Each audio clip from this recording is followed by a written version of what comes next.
Thank you very much. We see we are on the way to interdependence. You know, we had a big discussion 2 days ago here with Graybam and Helen on interdependence. So thank you very much. So our last speaker for this conference, would you like to sit or to stand? Yeah, I mean, maybe it's helpful. So Pierre-Emmanuel Struyven is a great contributor to our work on future studies at Fondation Télécom and Institut Mines-Télécom. You're Vice President Development and Innovation at SFR, involved in a lot of our different subjects. So what is your view on global privacy governance? Because obviously I didn't want this roundtable to be only a discussion among lawyers. And so as a private actor, I would like to hear what you're doing in this field and what is your view, more globally speaking, beyond obviously your company. Okay, thank you. So obviously I'm not a lawyer and I'm not in research, so I'll try to give the views of the business side of things and also what we're doing in innovation. I'll speak a little bit about identity, because I think that privacy and identity are closely linked together, and identity and digital identity is a very important topic for us. So indeed, I'm head of innovation at SFR, and we are also involved in a digital identity initiative that I'll tell you a little bit more afterwards. So privacy is definitely not a black and white issue. So perfect privacy would be anonymity, and I don't think that that's what we want, or that's what we can live with in today's world. When we do our products and services development, the customer is really the center. So, and I think that even beyond the legal side of things or the authorities, the customer is not beyond, but as well as the customer is a very important judge for all our businesses. And we, speaking about global, actually SFR is a local carrier. We are mainly working in France for French customers, but we deal with people who are under different types of regulations because they are based in other European countries or even abroad. I think that's privacy is often linked to internet or online, and actually today it goes far beyond, I think. Your digital lifestyle actually takes you online, but also in the physical world. So your digital footprint, so the information about you that you leave everywhere, actually is linked to what you do online, but it's also linked to what you do in the physical world. So for instance, there is now the omni-channel type of commerce that is developing. So you will start your product discovery on the web, and then you will finish it in the point of sale, and afterwards you will probably call customer care to do some other extra stuff about your purchase, maybe a query or activating this or that feature. It happens in our telecommunication world, but it happens in practically all consumer goods. And so when we talk about privacy today, I think that we talk about explicit information that we give to the private sector, and also about implicit information that is gradually built and based on our behavior. We do everything digital today, so we do our mail, we do it online, we do it on mobile, we do the mobile banking, and in very big proportions. So according to 2012 figures, 88% of internet users have used online banking. 90% have used e-administration. So we really live within the digital world and leave traces everywhere. And I think that one of the big issues is also that we are not anymore in a centralized world. We are in a very scattered world. So we leave traces and parts of our identity, and therefore parts of our privacy issues as consumers a little bit everywhere. When we deal with services, I think that there's a very big and important trend in the future, is that a lot of services we expect to get them for free. So it's really the basic business model of search engines. So I type what I'm searching for, Therefore, I'm giving away a little bit of a little piece of information about what are my interests, and in return, I will get fairly accurate results. So there's really a trade between I give information to someone and he gives some services to me in return. And I think that's a very important paradigm when we speak about privacy, because it means that as a consumer, I'm ready to trade some of my privacy in return for a service. Similarly, we can use parts of who you are to actually deliver a better service to you. So recommendation engines is something very important in many businesses. A recommendation engine means that if you are, for instance, flicking through books because you want to buy a real book or an e-book, or if you're looking at the television and you're just switching channels all the time, well, if I know that you're constantly looking at football or soccer games, then I might suggest to you that there is a new football channel that you might want to look at, or I might tell you that you have not watched this very important game, and that it's actually available in VOD. So that's a service, but it's of course based on the fact that I have accumulated information about you, and so the recommendation side of things, even though it's not traded to third parties, I think it's important to constantly look at the perception of the consumer. So there's a good side of things. So the things that I show to you when you are selecting a product or a services are relevant, but on the other hand, the consumer might wonder how do they know, or why are they doing something like that. Targeted advertising is exactly the same. It's a major trend, sorry, online.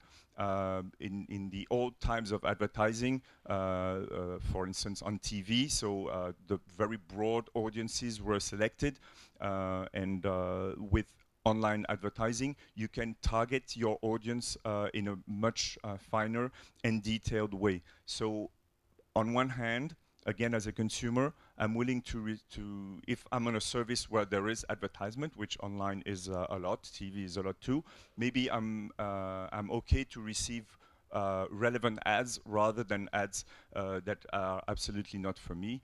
I remember that in some days I would constantly see lady shave ads. I'm absolutely not interested. So in that sense, I prefer to see relevant ads. But again, it means that whoever is delivering the ad is giving away information about me. And if you're publishing a website and you have advertisement on your website, your consumer might be puzzled and might not know if you're giving away information about your consumer to the advertisement people to deliver the right ad, or if that information is coming from somewhere else. So I think that the consumer, what I'm trying to say is that the consumer perspective is very important, and for them it's much harder than for us experts to understand where they leave their data and who is trading with their data and who's doing what with their data. Targeted ads can go one step further now with localization. Thanks to your smartphone or thanks to the telco network, you are localized. It's possible for the network to know where you are. Actually, it's even a must, because otherwise we cannot make your phone ring where you are when you get an incoming call. But this localization can be used for other purposes. So of course, that is strictly opt-in type of services. So you have to explicitly opt in, at least from the French perspective, to receive targeted ads and to receive them based also on your localization. So in all cases, what the industry puts first, it's the trust of the consumers, because everything here relies on the fact that the consumers trust the companies they're trading with or they're involved with about the fair use and the right use of the data that they leave behind, again, explicitly or implicitly. And therefore, data protection is a major issue for all of us in the industry.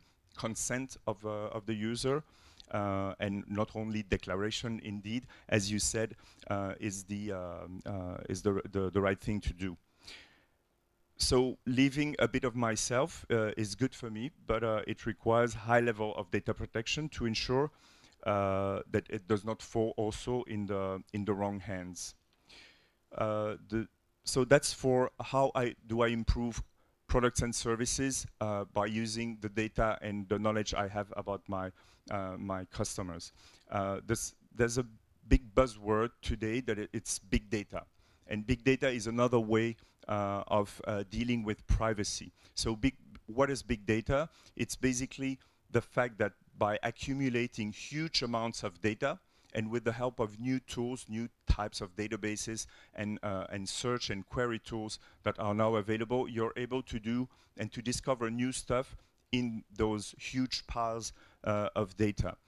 And it questions one of the big privacy statement, that is there is a purpose to each database. So in the case of big data, and this is something that was mentioned in a discussion earlier this week where I was able to listen to your speech, it's a new question, because in big data, you're not saying I'm collecting data to do this. You're saying that I'm accumulating data and I'm going to find stuff inside that data. So there are two ways to look at it. One way is that those data are anonymized, so there is no way to trace back to the individual. They are anonymized and they are aggregated. So in that case, there should be no question about are we harming the privacy of people with whom we have big data. But if we look at it from a prospective point of view,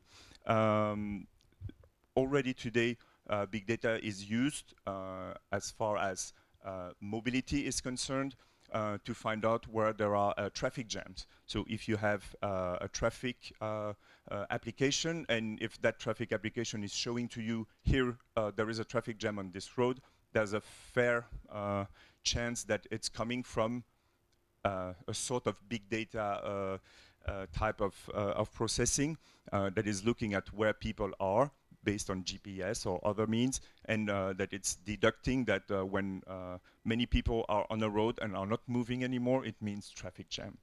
But it goes far beyond in the future, and so will trigger new, I think, privacy questions. If you look at all these new lifestyle or well-being type of connected objects, so you might have seen these bracelets, is that the right word in English? So that you put around your wrist, and it will tell a lot of things about you. So it's strictly private, it's my data, so I know if I sleep well, if I walk enough every day, etc. But actually all these data are also accumulated and will be part of a big data type of commerce, I think, in the future. And so you will maybe, some people think that you will not go to the doctor saying, oh, I don't feel well, but actually the system will tell you, I do see that your biorhythm or the data that I collect from you every day, maybe your heart beat rate or your temperature or stuff like that, even a little bit more medical than that. And you just do it every day, because I think that 1 year from now, you will be able to buy little objects like that that will measure every day your biological signs. And so the system will tell you, hey, I see that you're kind of exiting the crowd, and so something is happening about you. And so this is completely different, because then it's really your own individual data that is compared to all the data. So this is definitely not my purpose as a telco person, but it's stuff that we see around us in innovative startups in the US as well as in other European countries. And I think that it will trigger many, many new questions about privacy. So big data is not only accumulating data, it's also looking at individuals inside this big cloud.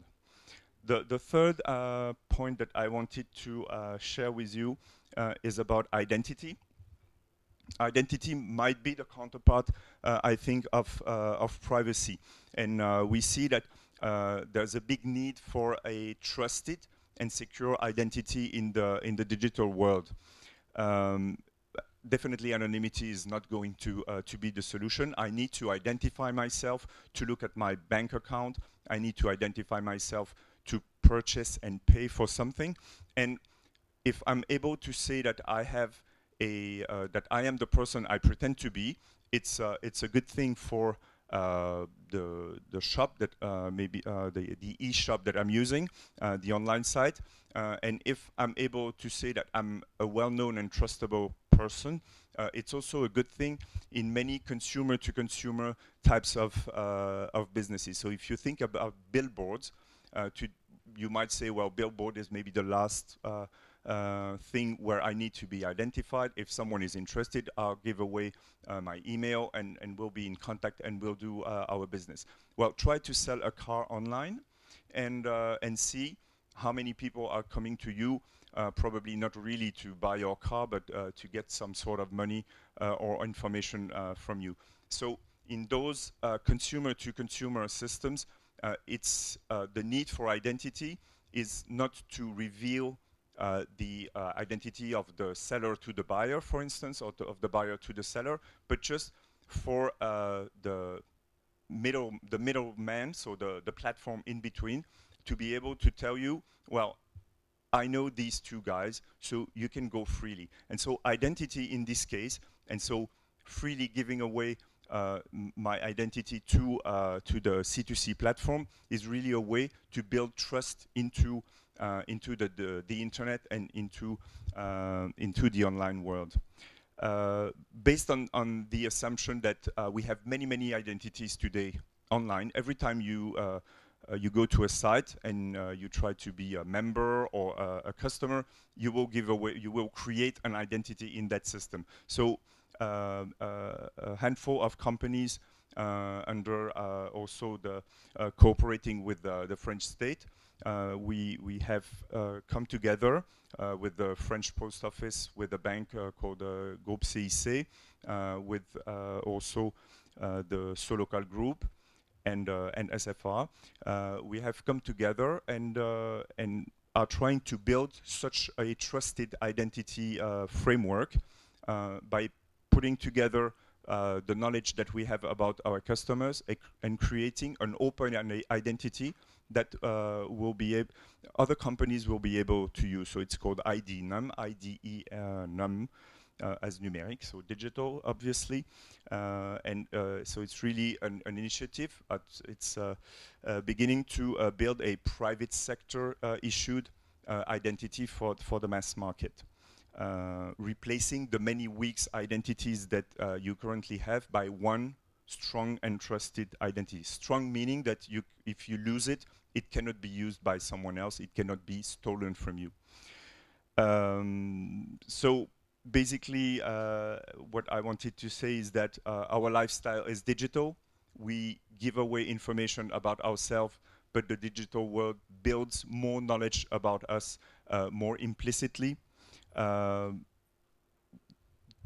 are many positive things that can be done by using these information.